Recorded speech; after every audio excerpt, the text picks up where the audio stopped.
Salam, salam, outsider, le débrief commence maintenant. Il est en première mi-temps, il est là, il sert à rien. En plus, il rate des contrôles, il se gère pas, c'est difficile, il n'arrive pas à faire la différence. Pendant tout le match en tant que tel, il est là et il me pose un problème. Donc du coup, moi, je suis Luis Enrique. Dans ma tête, je m'assois et je me dis, mais à la mi-temps, je fais quoi? Pour moi, à la mi-temps, personnellement, quand Barcola est rentré après, là, en début de deuxième, c'est Mbappé qui doit sortir. Mais tu ne peux pas sortir Mbappé. Le Paris Saint-Germain a perdu aujourd'hui et donc je suis en train de réfléchir en me disant comment je vais faire ce placement-là aujourd'hui. Et je me suis dit, je pense que Mbappé me l'a donné en fait. Parce que Mbappé, je l'ai cherché, je ne l'ai pas trouvé. Je pense qu'il avait un VPN. Je pense qu'il avait un VPN. Je pense que Mbappé avait un VPN. Géolocalisation aujourd'hui, c'est sûr et certain que physiquement, virtuellement, je te dis en termes de network et de tout ce que tu veux, il n'était définitivement pas à Paris. Mbappé n'était pas à Paris. Je ne sais pas il était où, mais il n'était pas à Paris. Mbappé était où? Mbappé était où? Mbappé, prends ton VPN, connecte-toi à Paris. Ok, le VPN la semaine passée était connecté à Dortmund. Fallait pas rester à Dortmund. NordVPN me permet de me connecter légalement et facilement à des pays étrangers afin de profiter des catalogues de leur site de streaming. J'ai l'esprit tranquille car je peux profiter de tout le divertissement mondial tout en étant confortablement assis chez moi. Avec la nouvelle offre NordVPN, le genre d'offres qui sont acceptées par le fair play financier, vous avez la possibilité d'avoir un abonnement de 2 ans plus 4 mois bonus offerts de NordVPN. Sans risque puisque vous avez 30 jours satisfaits ou remboursés. N'oubliez pas de me soutenir en utilisant mon lien pour la réduction. Le Paris Saint-Germain se fait éliminer aujourd'hui en demi-finale de Ligue des Champions après une défaite 1-0 face à Dortmund. Le Paris Saint-Germain n'aura finalement jamais réussi à retourner la situation face à cette équipe de Dortmund. Ils ont perdu 1-0 à l'aller, ils ont perdu 1-0 au retour. Ils sont tombés face à une équipe de Dortmund qui a été très déterminée, mais au-delà de cela qui a été très disciplinée. Défensivement parlant, à l'aller comme au retour, Dortmund a fait le travail. Lors du match aller, on était là dans le débrief, je vous en ai parlé. Tactiquement parlant, ils étaient deux constamment sur Kylian Mbappé. Ils l'ont fatigué. Double team sur Kylian Mbappé, l'empêcher d'avoir de l'espace, l'empêcher de faire la différence. On arrive aujourd'hui au Parc des Princes. Luis Enrique a eu l'occasion de réfléchir pendant toute une semaine. Lors du match aller, on s'est posé la question à savoir pourquoi Gonzalo Ramos n'était pas sur le terrain, pourquoi il n'a pas joué. À un moment donné, c'est Kolo Muani qui est rentré. On s'est dit Gonzalo Ramos, peut-être que le fait qu'il traîne dans la surface de réparation et tout, ça va permettre de libérer Kylian Mbappé et de lui donner un tout petit peu d'espace. Le problème, il est simple, c'est qu'aujourd'hui, effectivement, ça, c'est arrivé. On va être très sérieux. On va être très sérieux et très calme. Effectivement, c'est arrivé. Gonzalo Ramos était sur le terrain dans le 11 de départ. Gonzalo Ramos s'est créé des occasions. Miskin, toute la baraka qu'il a eu ces derniers temps, tous les buts qu'il a eu l'occasion de mettre ces derniers temps, eh bien aujourd'hui, il n'y avait pas cette chance-là. Il n'y avait pas cette chance-là. Gonzalo Ramos a eu 2 ou 3 occasions, point de penalty, entrée de surface de réparation où normalement il doit cadrer. Il doit cadrer. L'action qui te montre à quel point aujourd'hui, le fait que Ramos soit sur le terrain, ben, ça crée des problèmes dans cette défense de Dortmund-là, c'est que Ramos, non seulement il a eu des occasions dans l'axe surface de réparation où il peut frapper, il peut marquer, mais au-delà de cela, il y a une passe à un moment donné, je pense que c'est Vitinha qui lui donne en première mi-temps. Il la contrôle, il soulève, il se retourne, il frappe. Regardez l'espace, regardez l'alignement, je dis bien. Regardez les boys de Dortmund après cette occasion-là. Ils se regardent, ils se parlent en se disant « Ouh là là là là, il y a un problème ». Donc effectivement, tactiquement parlant aujourd'hui, je pense qu'il faut être honnête quoi. Il faut être honnête et voir les choses telles qu'elles sont. Gonzalo Ramos a posé des problèmes à cette équipe de Dortmund là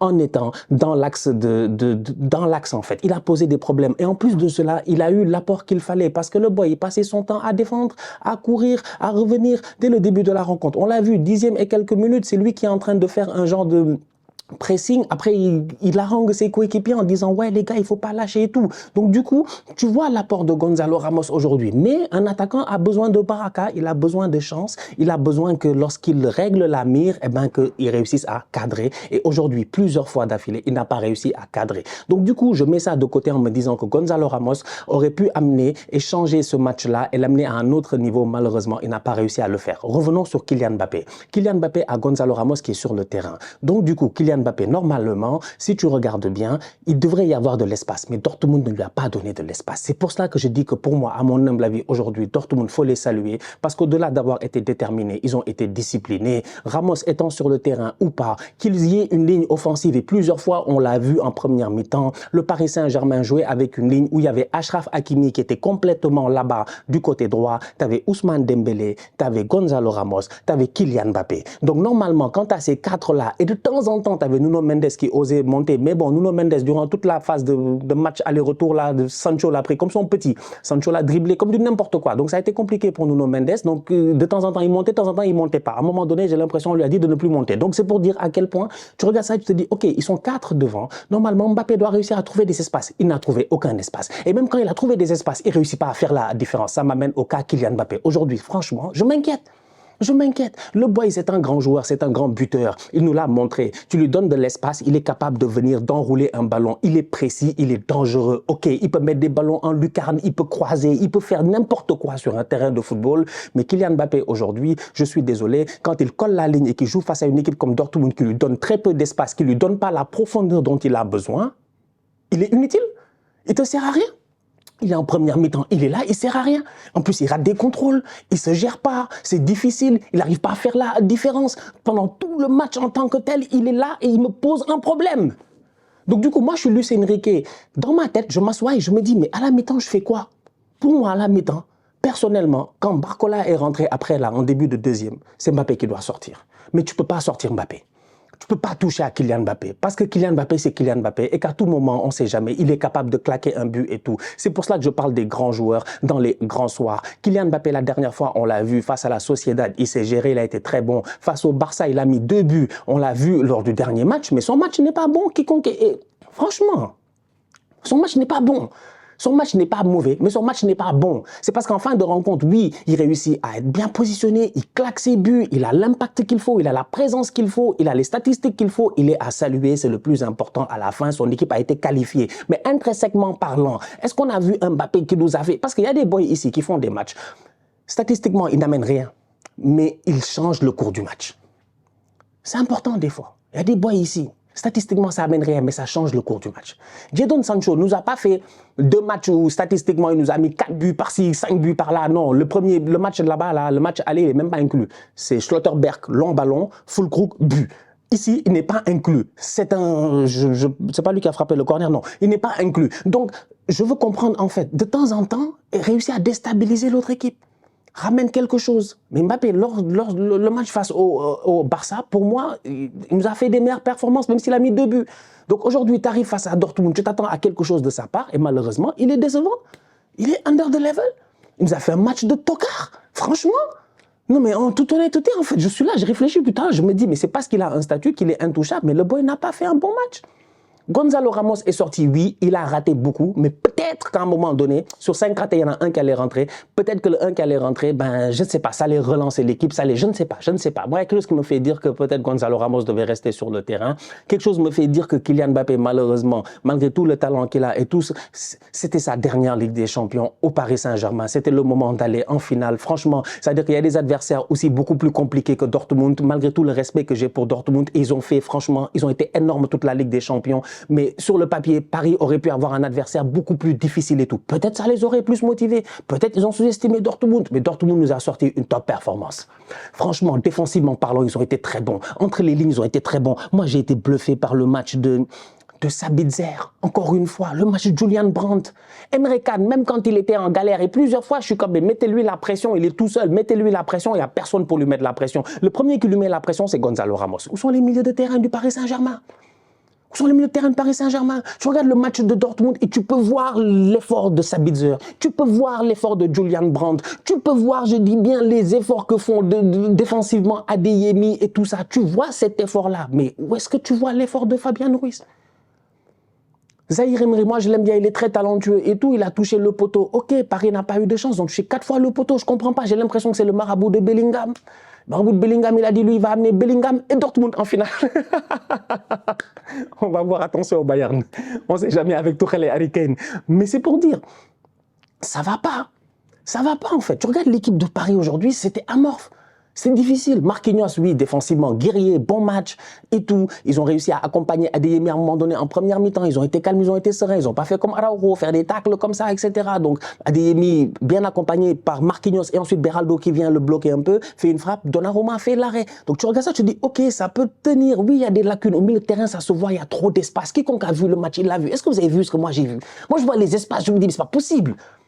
En fait, Si Ugarte était le Ugarte qu'on pensait qu'il allait être le N'Golo Kanté des Ugarte en début de saison parce qu'il était trop fort et tout, peut-être qu'il aurait été pertinent aujourd'hui devant la défense. Mais le seul milieu de terrain qui avait le volume de jeu qu'il fallait, que ce soit presque offensivement et défensivement, même si Fabian Ruiz et Zahir Emery, je les ai vus essayer de couvrir et tout, aider Achraf Hakimi et Nuno Mendes, c'était Vitinha. Donc ça te fait une équipe qui est trop déséquilibrée en fait. Il n'y a pas assez d'apport. Ousmane Dembélé, il est là en première mi-temps, à un moment donné, centre en retrait. C'est-à-dire qu'il y a eu des choix aussi. Je ne comprends pas. Ça, vous l'avez vu ou vous ne l'avez pas vu? Action d'école. Comme à l'entraînement. Kylian Mbappé sur le côté, tac, tac, tac, il vient, il rentre une fois, il fait feinte, deux feintes. Je me dis, il va frapper, il ne frappe pas. Il l'ouvre sur le côté, je pense à Hakimi ou je ne sais pas, qui donne à Dembélé. Kylian revient à point de pénalty. Tous les boys de Dortmund ont plongé à cause de Gonzalo Ramos. C'est pour cela que je vous dis que Gonzalo Ramos a créé les occasions et les opportunités pour que Mbappé se gère. Mais Mbappé nous a fait un match de tocard, de nulard. Et puis Gonzalo Ramos lui-même, il est venu nous faire un match de Colomani. Tu ne veux pas t'en sortir. Pas t'en sortir. Dembouz doit faire passe en retrait. Frappe de Kylian Mbappé. Dembouz fait centre. Point de pénalty. Les gars viennent sortir le truc parce qu'ils sont deux centraux, Ramos est derrière, ils viennent, ils sortent le ballon. Je te dis qu'aujourd'hui, si tu t'assois calmement, tu regardes le match, moi je comprends en fait, je comprends que Luis Enrique, tactiquement, à l'aller, il ne sait pas gérer. Mais au retour, quand je regarde le match, je me dis, le fait d'avoir fait jouer Gonzalo Ramos, ça faisait du sens, il s'est créé les occasions, il n'a pas marqué, ah, que veux-tu faire? Tu as touché 4 fois le poteau, franchement, mon gars, va trouver un marabout pour prier pour toi, parce que c'est pas normal, tu es chez toi, c'est ton stade, les poteaux s'ouvrent pas. Ça n'arrive jamais à Florentino Pérez. Les équipes, ils sont éliminées ici. Ils ne sont pas éliminés sur des faits de jeu comme ça. Mais la frappe de Vitinha à la fin, là, le tac-tac, là, ça doit rentrer. Nuno Mendes, ça doit rentrer. Zahir Emery, Miskin, ça doit rentrer. Mbappé, ça doit rentrer. Ils ont tous touché le poteau. Ah, je suis désolé, franchement. Ah, je suis désolé. Je suis désolé. Paris ne sait pas gérer. Paris ne sait pas gérer. Et comme je dis, pour moi, il y avait moyen. Dortmund a été discipliné. Ryerson, il fait ce qu'on lui a demandé de faire. Sinon, il reste derrière. Quand il monte, il est pertinent. Il amène le danger quand il peut. Madsen a été dangereux. Madsen, je l'ai vu en pré-saison avec Chelsea, tout ça. Après, il est parti. Mais boy, Madsen, je pense que c'était un ailier même. Je pense que c'était un ailier gauche. Mais en pré-saison, c'était ça. Alors qu'en réalité, le boy, il se gère bien défensivement. Aujourd'hui, encore lui, Adeyemi sur le côté. Même s'il n'y a pas eu l'Adeyemi explosif du match aller, ils ont quand même réussi à amener quelque chose. Tu vois, c'était important. Julian Brandt, tout ça, c'était serein. Que dire de Hummels et Schlotterberg? Schlotterberg, Hummels, franchement. Moi, il y a des boys, je prends Arsenal, Schlotterberg, Julian Brandt, c'est des boys, je prends Arsenal. Je vire les Smith Rowe, les Eddie Nketiah et puis tout ça. Moi, j'en ai marre, je veux gagner. Donc, franchement, c'est des boys, je prends. Des boys très talentueux. Fulkrug, pertinent, Sancho, dribble, ballon au pied, tout ça. Très discipliné, sincèrement. Des belles lignes. Des boys, ils descendent, ils viennent couvrir. Prennent pas beaucoup de risques. Mais quand ils sortent, t'as vu comment ils sortaient? Ils sortaient une passe. Une déviation, Madsen est parti. Après Madsen, il part, tu vois, le boulevard. Là, je suis comme, mais il y a un problème, là. C'est pas le boulevard des Capucines, là, ou whatever it's name, là. Je sais pas. Oh, pas les Champs-Élysées, là, normalement. Ça doit se rétrécir. Plus tu avances, plus ça doit se rétrécir. Dortmund, plus avancer, plus c'était ouvert. C'était pas normal. Je te dis, le milieu de Paris, aujourd'hui, leur a posé problème. Offensivement, les boys ne se sont pas gérés. Mais pourtant, tactiquement, moi, je ne veux pas être défenseur de Luis Enrique parce que la dernière fois, je l'ai dégommé ici. Moi, j'en ai rien à faire de Luis Enrique, je ne le connais pas. Mais j'ai beaucoup de respect pour les gens, quoi. Tu vois, moi, j'ai beaucoup de respect pour les gens, pour le travail qu'ils font. Et je sais que ce n'est pas facile. Et je me dis, je pense que tactiquement parlant, en fait, il y avait moyen. Mais c'est que si tu n'as pas la chance, ben, mon gars, tu n'as pas la chance. Aujourd'hui, ils n'avaient pas la chance. C'est pour cela que je dis, c'est le destin de qui, cette Ligue des Champions? C'est le destin de Bellingham, qui a quitté Dortmund pour rejouer Dortmund en finale. Gagner ou perdre finalement, ben, ça ne sera que pour le destin de Bellingham, c'est son problème. S'il gagne la Ligue des Champions, eh ben, on dira que voilà, il aura gagné contre son club. S'il perd la Ligue des Champions, on dira que Miskin, il aura fait une grande saison en Liga, mais il fallait sacrifier quelque chose, c'était la Ligue des Champions contre son club. Vous voyez à peu près le truc. Harry Kane, on va dire, il a vaincu la malédiction. Ce tocard-là, il est arrivé au Bayern pour la première fois en 150 ans, ils n'ont pas gagné le titre. Pourtant, il a fini meilleur buteur. Ça montre à quel point c'est un très très grand joueur. Va-t-il réussir à enfin gagner un titre? Harry Kane, franchement, un vrai titre, mais ça, ce serait le titre des titres, après avoir joué une finale de Ligue des Champions, qu'il a perdu face à Liverpool en 2019, là, et tout ça à Madrid. On va voir. Est-ce que c'est le destin de Harry Kane? Bellingham, Harry Kane. Est-ce que c'est le destin de Marco Reus, qui aujourd'hui fait sa rentrée, qui va peut-être jouer une finale de Ligue, qui va jouer une finale de Ligue des Champions et qui va peut-être gagner une Ligue des Champions. Qui sait, c'est la dernière de Marco Reus. Un joueur mais phénoménal, exceptionnel, miskin. Franchement, je te dis, Marco Reus, c'est dommage. Nous, on sait qu'il est fort. Nous, on sait qu'il est très fort. On sait qu'il est très, très fort. Mais malheureusement, il a toujours été à l'infirmerie, quoi. Tu vois, lui c'est si Abu Dhabi avait joué un peu. En fait, c'est ça. C'est la même chose, miskin. C'est difficile. Donc, est-ce que c'est son destin à lui? J'en oublie quelqu'un. Alors, j'ai dit Dortmund, j'ai dit le Real, j'ai dit le Bayern. Voilà, c'est pas le destin de Mbappé, donc Mbappé a été éliminé. Donc, c'est la Ligue des Champions, elle appartient à qui? Moi, depuis que Benzema est venu en janvier et qu'il m'a dit c'est mon destin, depuis lors, je fais attention. Benzema, quand il nous a dit en mars ou février, je sais pas, c'est mon destin là, il a tweeté ça, il a dit c'est mon destin, machin là, j'ai su que c'était mort, que c'était mort. Que le gars, on lui a dit quelque chose que lui savait que nous, on savait pas. Et que ça allait marcher, effectivement, ça a marché. Donc cette année, elle appartient à qui cette Ligue des Champions? Paris peut avoir des regrets, d'énormes regrets, parce qu'il y avait moyen, je pense, de faire quelque chose face à Dortmund. Mais aller comme retour, ils sont tombés vraiment face à un mur jaune. Un vrai mur jaune, en fait. Un vrai mur jaune très solide, très discipliné. Un bon Kobel, qui a eu aussi beaucoup de baraka avec les poteaux. 5-6 poteaux, je sais pas, en 2 matchs. C'est incroyable. J'ai dit Paris, là. Quelqu'un prie pour vous, les gars. Entre nous. Aïe, aïe, aïe, aïe. Donc voilà, voilà. Et des rentrées, évidemment, à part Barcola un tout petit peu, Asensio, ça servait à rien, quoi. Vraiment, ça servait à rien. Asensio, il rentre, tu te dis, c'est pour faire quoi? Je regarde un peu le banc de Paris, là. Voyons voir le banc de Paris. C'est comme je dis, c'est des ougartés, là. C'est des boys qui devaient rentrer au milieu de terrain, fermer ton milieu de terrain, bloquer tous les trucs. En fait, tu vois, je sais pas. C'est dur. C'est dur pour les Parisiens. Mesquina, félicitations à Dortmund. Je suis très content pour eux. Franchement, je suis content qu'une équipe qui... Dortmund, ils ont déjà gagné la Ligue des Champions. Mais je suis content qu'une équipe qui n'ait pas gagné la Ligue des Champions depuis très très longtemps, déjà à la base, disons-le comme ça, plus que longtemps qu'en 2015, tu vois, disons. Parce que sinon, les gars du Barça vont venir dire, et nous, non, non, on ne vous a pas inclus. Tu vois, ou une équipe qui n'a jamais gagné la Ligue des Champions. C'est ce que je voulais en fait. Une équipe qui n'a pas gagné, qui n'a jamais gagné, ou qui n'a pas gagné depuis très longtemps, ou qui est vraiment un outsider. Et Dortmund, c'était l'outsider. Ils sont sortis du groupe de la mort. Ils ont fini premier. Ils ont tapé tout le monde. Ils sont arrivés en finale. Ah, gars, franchement. Attention à eux, en finale, ça risque de donner. Et dernier mot pour mon oncle du PSG.